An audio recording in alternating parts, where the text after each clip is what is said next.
Comment réellement réussir et vous accomplir dans la carrière et l'entrepreneuriat dans un monde justement où on voit que notre vision du travail a radicalement changé. Jusque-là, le travail était une façon de gagner sa vie.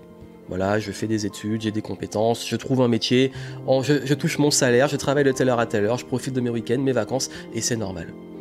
Et je fais partie de cette génération qui a remis en question les codes du travail et qui a en plus été suivie par une génération où là, le travail a vraiment intéressant à avoir du sens et où chacun souhaite être payé à sa juste valeur. Et c'est vrai que par rapport aux dernières années que nous avons vécues, avec la remise en question de la façon de travailler, du sens du travail, justement où il y a beaucoup de personnes qui finissent en burn-out, donc qui sont épuisées, qui ne sont pas à des postes qui leur conviennent, des personnes également qui se reconvertissent, notamment ceux qui font aussi des burn-out, qui s'ennuient dans leur travail, ceux qui font des burn-out, qui se désengagent dans leur travail, des concepts dont j'ai beaucoup parlé dans cette série de contenus. On est vraiment dans un nouveau paradigme. Et le truc, c'est que nous passons quand même plus de un tiers de notre vie à travailler. D'où l'intérêt que ce travail ait du sens, qu'il soit épanouissant, qu'il nous permette d'exprimer qui on est, d'évoluer, de progresser, de créer, mais aussi d'être épanoui.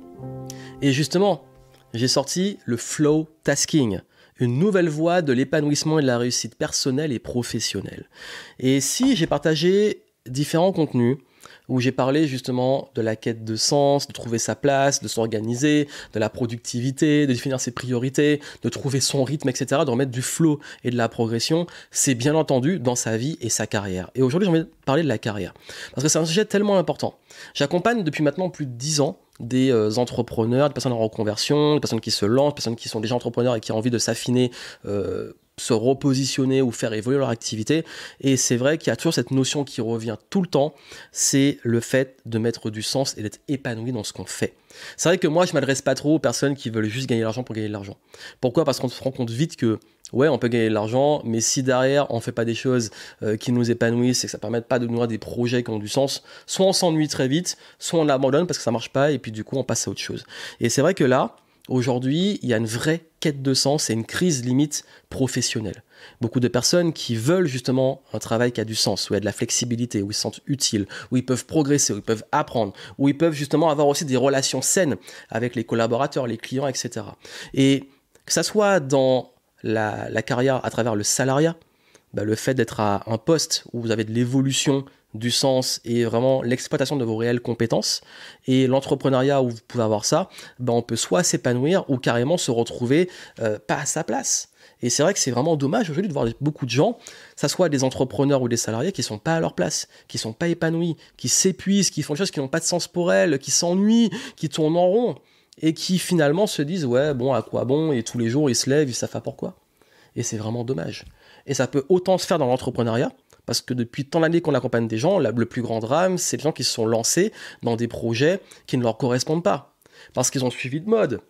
Deviens coach, fais du MLM, fais du dropshipping, fais du business en ligne, fais ceci, fais cela. Ok, bon, ça c'est des styles de business, mais ils ont suivi le truc parce qu'ils étaient un petit peu perdus.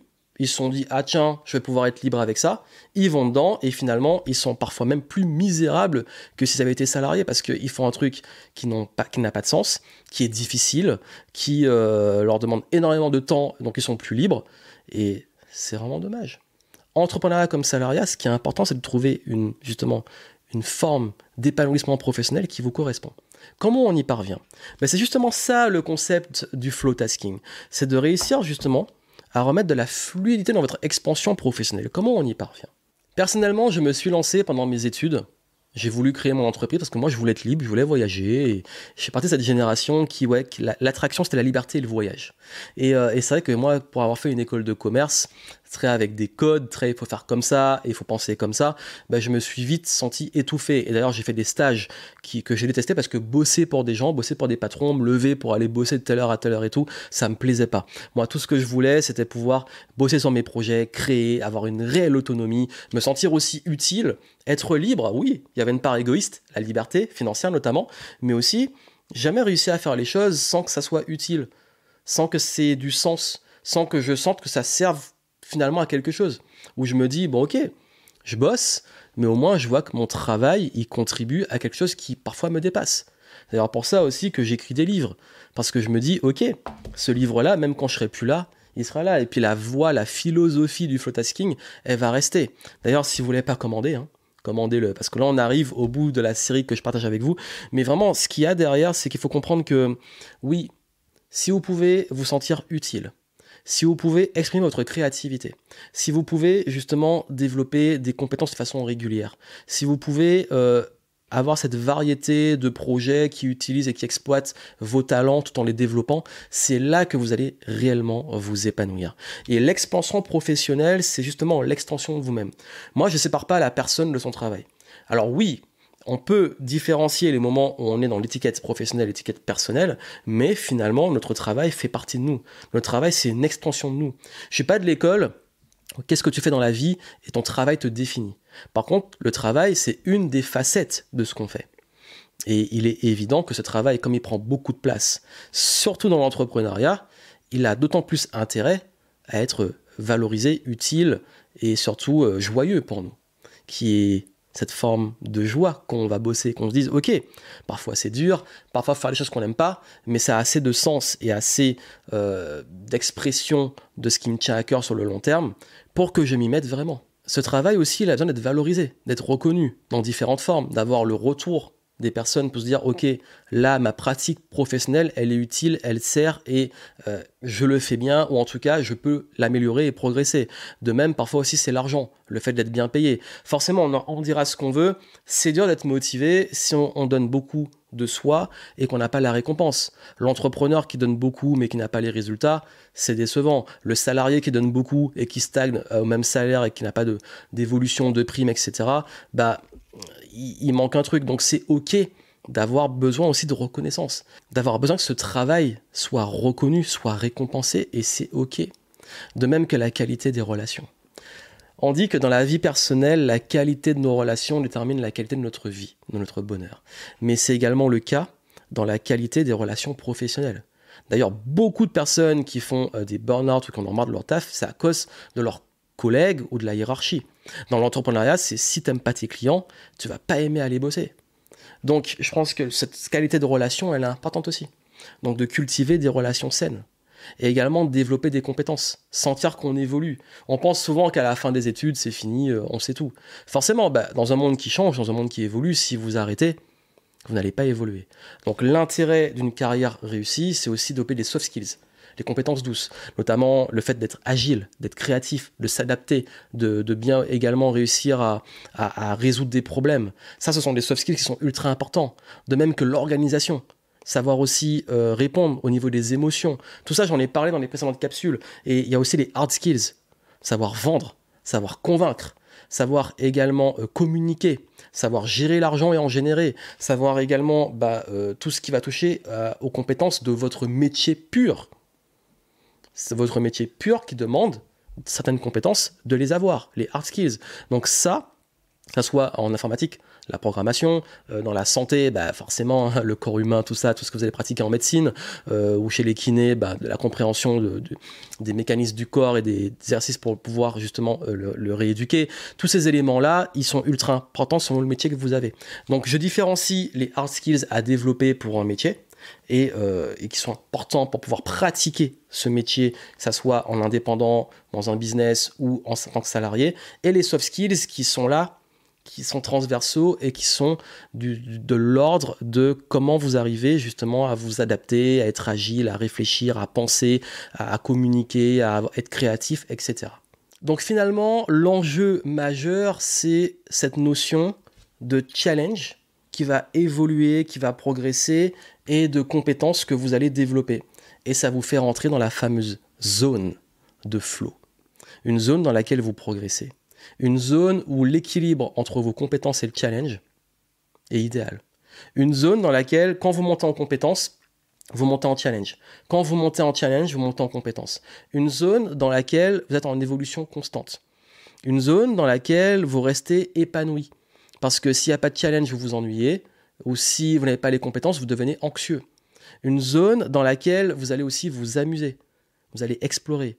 Une zone dans laquelle vous allez exprimer qui vous êtes.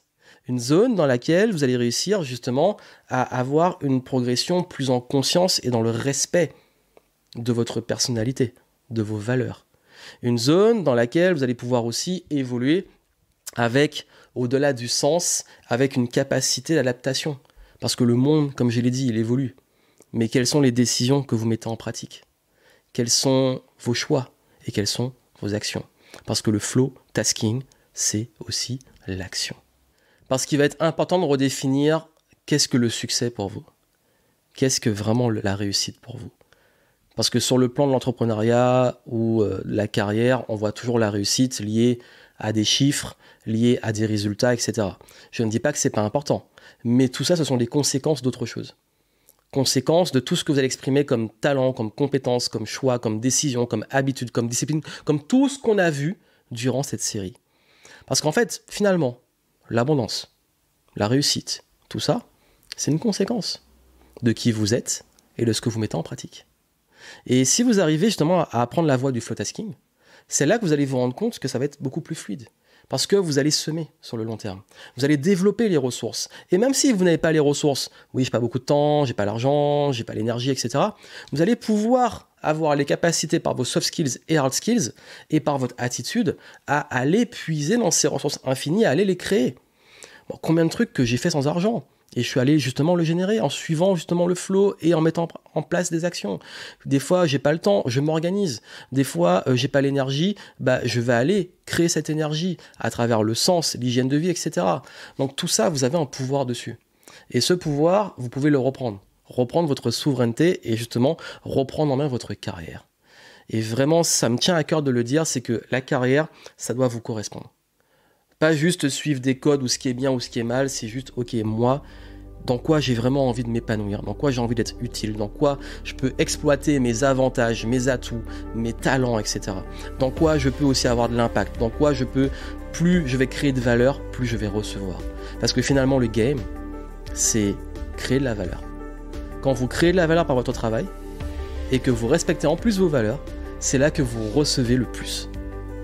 Quand vous créez de la valeur, c'est là que vous recevez le plus.